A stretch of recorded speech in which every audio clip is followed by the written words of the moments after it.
नमस्कार साथियों। आज फिर से एक बार आपका स्वागत है मेरे चैनल बैंकिंग विद गौरव पर। आज हम बात करेंगे किसान क्रेडिट कार्ड क्या होता है, किसान क्रेडिट कार्ड की पात्रता कौन ले सकता, कौन नहीं ले सकता, ब्याज दर में छूट कब मिलेगी और किसान क्रेडिट कार्ड लोन से पैसा, खाते से लोन से पैसा कब निकालना चाहिए और कब जमा करना चाहिए, तभी आपको सरकार के द्वारा छूट मिलेगी। तो साथियों, छूट कब मिलेगी? तो अब 3 तरीके के किसान होते हैं, जैसा कि आपको पता ही है। लघु, सूक्ष्म और मध्यम 3 तरीके के किसान माने गए, और उसके मानने का जो पैमाना है वो आपकी जमीन के एरिया के ऊपर निर्भर करता है। जो 1 हेक्टेयर तक, यानी कि जो भी खेती है बट 1 हेक्टेयर तक या उससे नीचे है, उसको हम सूक्ष्म किसान मानेंगे किसान क्रेडिट कार्ड के लिए। 1 हेक्टेयर से ऊपर लेकिन 2 हेक्टेयर से नीचे, उसको हम लघु किसान मानेंगे। और साथियों, तीसरा होता है 2 हेक्टेयर से ऊपर और अप टू 4 हेक्टेयर तक के किसानों को मध्यम किसान माना गया है। अब आपको यह तय करना है कि आप किस किसान के अंतर्गत आते हैं।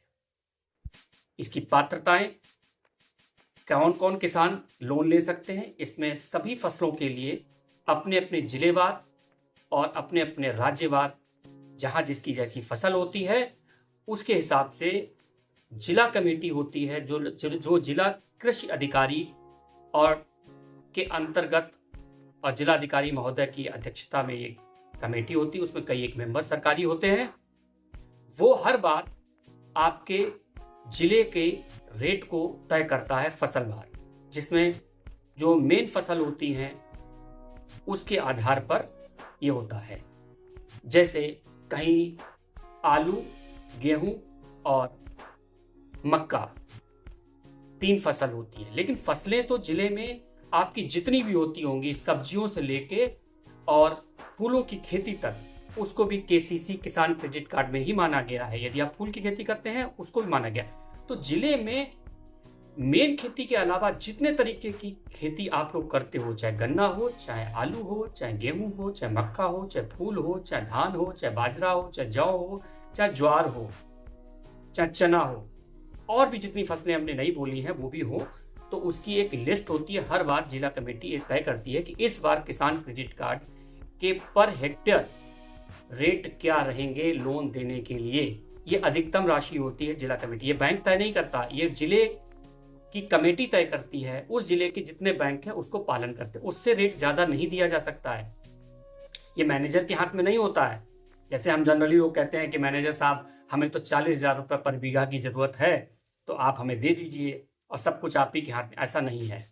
अगर आलू की खेती 1,15,000 रुपये पर हेक्टेयर लिखा है, तो उससे ज्यादा मैनेजर नहीं दे सकता, उससे नीचे देगा, उससे ऊपर कोई ताकत नहीं है, चाहे भी तब भी नहीं दे सकता।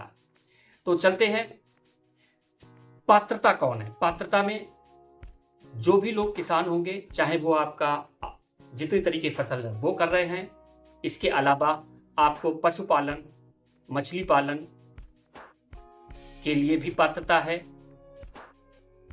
आप फूलों की खेती में भी पात्रता कर सकते हैं। दस्तावेज क्या हो सकते हैं, आवश्यक दस्तावेज जो होते हैं, जो कौन है किसान कैसे माना जाएगा, तो उसके लिए किसानों को माना गया है कि उसके पास अपनी निजी खेती होनी चाहिए, उसकी खतौनी बैंक में जमा करनी होगी, उसको तत्काल नई खतौनी निकलवा के देनी होगी, उसको केवाईसी यानी Aadhaar card, voter card, ration card भी देना होगा। यदि राशन कार्ड नहीं तो कोई बात नहीं, बट आधार कार्ड जरूरी है। तो आधार कार्ड, खतौनी, 3 फोटोग्राफ और बैंक से लिया हुआ फार्म भर के खतौनी के साथ देना होगा। एक बात साथियों ध्यान रखिएगा कि जिन किसानों ने आपकी खेती बटाई पर भी ले रखी है, उसको हम लोन दे सकते हैं। लेकिन बटाई का मतलब ये नहीं है कि हमने और आपने दोनों ने, आप राजी मैं राजी और मैंने ले लिया, उसको बटाई नहीं कहते। बटाई पेपर पर होनी चाहिए, यानी कि एक आपकी फसल की जो साझेदारी हुई है, जिस भी रेशियो में हुई है, 70-30 का हुआ, 50-50 का हुआ, आधा बटाई हुआ है, उसका लिखित स्टैम्प पेपर पर एग्रीमेंट होना चाहिए विद गवाह कि मैं आपकी ये फसल आपकी करूंगा, इतने % का घाटा मुनाफा हम लोग सहेंगे। वो यदि बटाईदार लोन लेता है उस एग्रीमेंट के बिहार पर, तो उसको भी लोन उसके हिस्से का मिलेगा। यदि आधा आधा है तो आधा आधे पर उसको लोन मिल जाएगा। लोन मिलता किस लिए है? लोन उसको, किसान को इसलिए मिलता है कि वो अपनी फसल की बुवाई कर सके, खाद, बीज, पानी, कीटनाशक दवाइयां, खुदाई, लेबरी और भड़सार, यानी कि उसको रख सके, उसको प्रिजर्व कर सके, अगले जब भी उसको बेच रहा हो, उसकी जो कॉस्ट आएगी, रेंट आएगा, उसके लिए सब कुछ किसान क्रेडिट कार्ड के रूप में लोन लिया जा सकता है। इसमें सेल्फ हेल्प ग्रुप जो गांव में होते हैं वो भी ले सकते हैं, वो भी पात्र हैं। बस सेल्फ हेल्प ग्रुप का एक संविधान होता है, वो बना होना चाहिए। जैसा कि सेल्फ हेल्प ग्रुप जिसके पास है वो जानता है कि मुझे ये लोन मिल सकता है यदि उसके पास सारे पेपर संविधान के हैं। उनके सदस्यों को भी मिल सकता है। केसीसी से लाभ क्या है साथियों? तो ध्यान रखिएगा, ये लाभ वाली जो बात है किसी, क्योंकि सभी लोग ये कहते हैं कि यार केसीसी सस्ता है। हाँ, बिल्कुल सस्ता है। सरकार द्वारा, भारत सरकार ने आपके लिए जो लोन की रेट ऑफ इंटरेस्ट यानी ब्याज रखा है वो 7% रखा हुआ, 7%।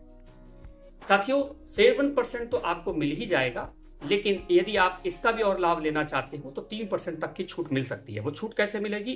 तो 7% में से 3% हो गया तो 4%। लेकिन जनरली लोगों को ना तो कैलकुलेशन पता है, ना ही लाभ कैसे मिलेगा, और मिला भी है उनके खाते में या नहीं मिला है उनको कुछ नहीं पता। बस उन्होंने लोन ले लिया है, मैनेजर साहब ने ब्याज बता दिया है, आपने ब्याज तय कर लिया, आपने ब्याज लेके और जमा कर दिया, बस आपको इतना पता है। लेकिन नहीं, केसीसी लोन लेने का तभी फायदा है जब आप सही समय पर ब्याज और मूलधन जमा करते। अब सही समय होगा क्या? उदाहरण के तौर पर आपने अपने जिले में, या आपने तीन फसल की खेती की है आपने, जिसमें आलू, गेहूं और मक्का। मान लो ये उदाहरण है। आलू आपका जो फसल का टाइम होता है वो अक्टूबर नवंबर में बुवाई का होता है। अक्टूबर और नवंबर की, हर साल की अक्टूबर नवंबर में बुवाई हो जाती है। और उसके बाद ये मैं बता रहा हूं लाभ कैसे मिलेगा। अब आपने आलू की जो खुदाई की है वो जनवरी से फरवरी तक कर ली है और उसको आपने बेच दिया। ध्यान रखिएगा, आपने बेचा हो या उसको अपने गोडाउन में रख लिया, लेकिन बैंक ने आपको 6 महीने का लगभग टाइम दिया था। बैंक के नियमानुसार आलू पर आपको 6 महीने के लिए ही लोन मिलता है छूट के लिए। ध्यान रखिएगा, आपने अक्टूबर नवंबर में आलू की बुवाई की, जनवरी और फरवरी में खोद कर उसको पैक कर मंडी पहुंचाया, बेच दिया।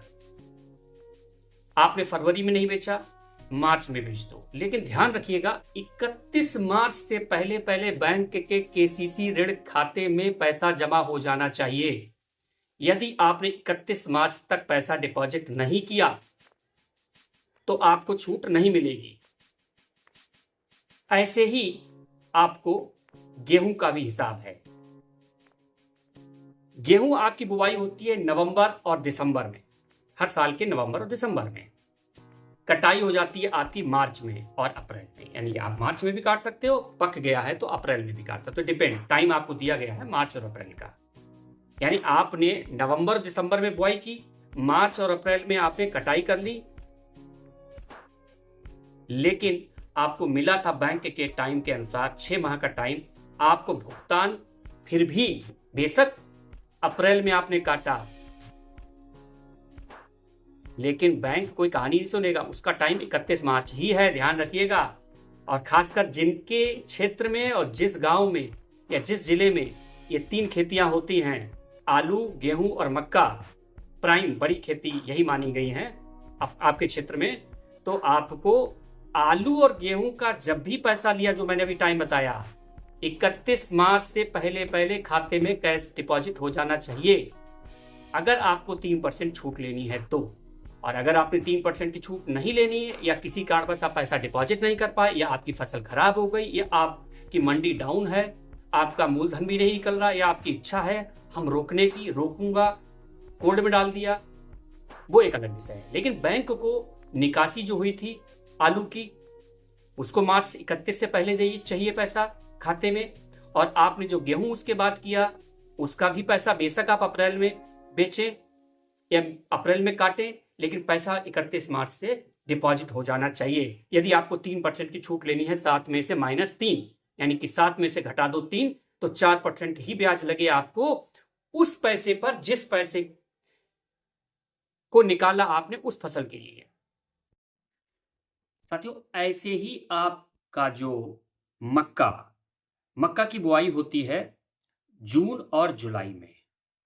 ध्यान रखिएगा, जो भी हमने फसल आपको बताई है, आलू, गेहूं और मक्का, जो मंथ बैंक ने डिसाइड किया है, यानी कि मक्का में क्या आ रहा है, जून पहला महीना आ रहा है, तो वो जून से ही 1 जून से ही कैलकुलेट करेगा, यानी जून महीने को मानेगा। बेशक आप उससे जुलाई में पैसा निकालें या जून में पैसा निकालें, मंथ उसका स्टार्ट होगा ब्याज के लिए नहीं, ये अंतिम तिथि पैसा ब्याज से ही जमा करने के लिए मैं बोल रहा हूं।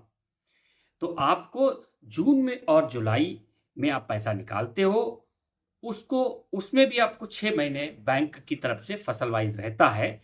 लेकिन ध्यान ये रखिएगा कि 6 महीने हो या ना हो। अब आपने सोचा होगा कि मैं 6 महीने जब मैं निकालूंगा तब से जोड़ूंगा, ऐसा नहीं है। 6 महीने जून से ही होगा, 1 जून से, वो जून महीना पूरा 300 दिन का मान लिया जाएगा। तो आपको जून से आपको बैंक ने 6 महीने का टाइम देना है, ब्याज सहित पूरी फसल का। जो आपने मक्का के लिए पैसा निकाला ब्याज सहित आपको डिपॉजिट करना पड़ेगा। कब जमा करना पड़ेगा? मक्का की सीजन के लिए जून की निकासी, यानी जून माना जाएगा। जून से आपको अधिकतम 6 महीने, और 6 महीने का जो पैसा जमा करने की जो तारीख है वो 31 अक्टूबर तक है। अधिकतम, ये मैक्सिमम डेट है 31 अक्टूबर, ये मक्का का रेट का है। अब गलती यही जो हमने बताई थी अभी पिछले में भी, कि आप तीनों फसल का पैसा एक साथ निकालते हो या अलग अलग निकालते हो, आप वहीं पर आपकी छूट खत्म हो जाती है। आपको फसल वाइज पैसा निकालना है, फसली वाइज पैसा डिपॉजिट करना है, जैसा कि मैंने अभी आपको सारी फसलों के बारे में अंतिम तिथि भी बताई है कि किस फसल का निकासी कब हो सकती है और डिपॉजिट कब हो सकता है। अदरवाइज आपको फिर फ्लैट रेट, यानी कि समान रेट, जो भी बैंक का रेट होगा वही लगेगा, कोई छूट प्रदान नहीं की जाएगी। लेकिन यहीं पर लोग गलती करते हैं कि फसल के लिए पैसा तो निकाल लिया लेकिन डिपॉजिट नहीं किया। बोला अभी हमारे को घाटा हो गया, समय पर भुगतान नहीं किया। आपने यदि मार्च के बाद 1 अप्रैल को भी पैसा डिपॉजिट कर दिया, 2 अप्रैल को कर दिया, या उसके बाद 31 मार्च के बाद, यदि 31 मार्च को छुट्टी है तो आपको 30 मार्च को पैसा डिपॉजिट करना पड़ेगा। आपको उससे पहले 31 मार्च क्रॉस नहीं होनी चाहिए। अगर 31 मार्च क्रॉस हो गई तो आपकी ये 3% की छूट आपको नहीं मिलेगी, आपकी ब्याज दर 7% ही रहेगी। अब 7% की कैलकुलेशन होगी कैसे? ध्यान ही रखना कि जो भी फसल आपने पैसा लिया था, मूल मंत्र, गोल्डन रूल यही है कि जिस फसल के लिए आपने पैसा लिया उस फसल की बुआई से लेकर कटाई तक, और साथ में 31 मार्च से पहले आपको उस फसल का पूरा पैसा ब्याज के साथ डिपॉजिट खाते में करना ही पड़ेगा। यदि आपको 3% की छूट चाहिए, यदि छूट नहीं चाहिए या आप नहीं डिपॉजिट कर पाए तो वो छूट आपकी मारी जाएगी, आपको नहीं मिलेगी, ब्याज दर 7% रहेगी। दूसरी बात, बहुत लोग ये समझते होंगे कि मैंने 2 लाख का लोन लिया या 3 लाख का लोन लिया, मैंने तो अभी 1 लाख रुपए निकाला और वो मैंने कभी भी जमा कर दिया। फिर आपने मक्का के टाइम पैसा निकाला या गेहूं के टाइम पैसा निकाला, फिर अभी आपने आलू का पैसा यूज कर लिया है, ब्याज से डिपॉजिट नहीं किया, या किया तो आधा किया, या आपने खाली खाली ब्याज दिया या थोड़ा पैसा दिया, पार्ट पेमेंट किया, और आपने फिर गेहूं का पैसा निकाल लिया, यानी पीछे हिसाब मेरा किया नहीं और अगला पैसा आपने निकाल लिया। तो ध्यान रखिएगा, आपको पिछले पर छूट नहीं मिलेगी। ब्याज देने के बावजूद भी आप पूरा पैसा दीजिए 100% विद ब्याज सहित, जो आपने पैसा आलू या गेहूं के लिए निकाला, तभी छूट आपको मिलेगी। एक और भ्रांतियां हैं लोगों के अंदर कि लघु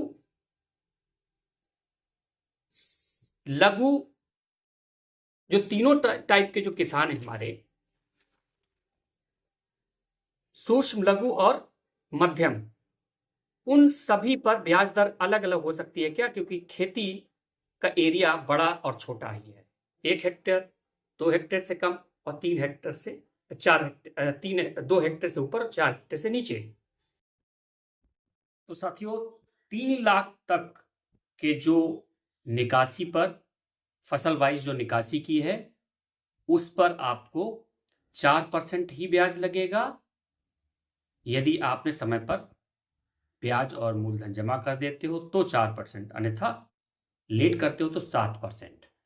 और 3 लाख से ऊपर जो 1 लाख रुपए आपका बचा है, उस पर आपको कोई छूट नहीं मिलेगी।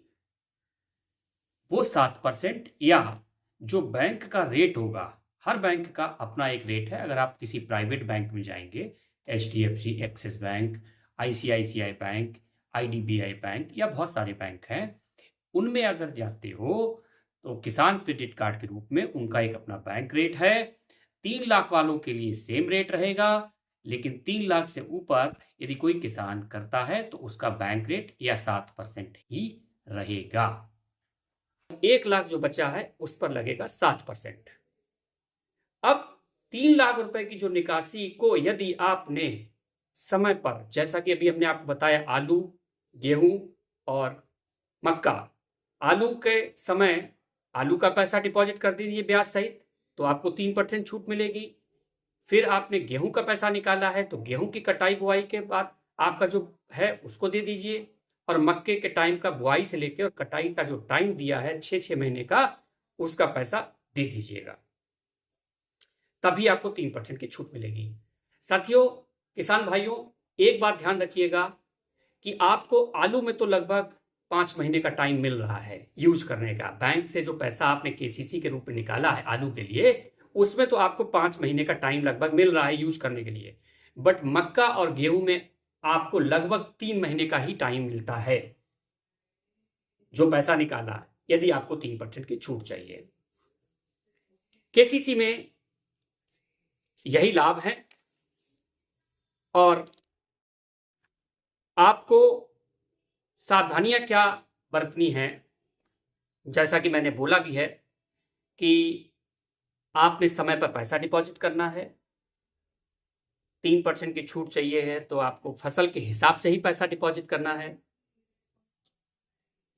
आपको जो रेट हेक्टेयर के हिसाब से मिलेंगे, वो जिले कमेटी ने जो रेट तय किया, अप्रैल के बाद ही कमेटी बैठती है और नए फसल के रेट आते हैं। उस फसल के अनुसार अधिकतम जो तय सीमा की गई पर हेक्टेयर फसल के अनुसार जिला कमेटी ने, वही बैंक दे सकता है, उस जिले का बैंक। उससे अधिक नहीं दे सकता, कम तो दे सकता है बट अधिक नहीं दे सकता। संदेह की स्थिति में यदि आपको छूट मिलने के पात्र तो हैं, लेकिन बैंक को लगता है कि आपने इस पैसे का गलत उपयोग किया है, फसल में ना लगा के आपने अन्य चीजों में खर्च किया, तब भी छूट मारी जाएगी। इसलिए आप लोग इस नॉलेज को ध्यान में रखें, और ऐसे ही अच्छे सब्जेक्ट पर, अच्छे टॉपिक पर आपको सूचनाएं मिलती रहेंगी। यदि आपने अभी तक मेरे चैनल को फॉलो नहीं किया है, सब्सक्राइब नहीं किया है, तो मेरे चैनल पर जाके सब्सक्राइब का बटन दबाएं और घंटी का भी बटन दबाएं, जिससे कि मेरे आने वाले सभी वीडियो आप तक पहुंच सके और आप मेरे वीडियो को देखकर इसका लाभ ले सकें। तब तक के लिए नमस्कार। अगले वीडियो में हम फिर मिलते हैं एक नए टॉपिक के साथ। धन्यवाद।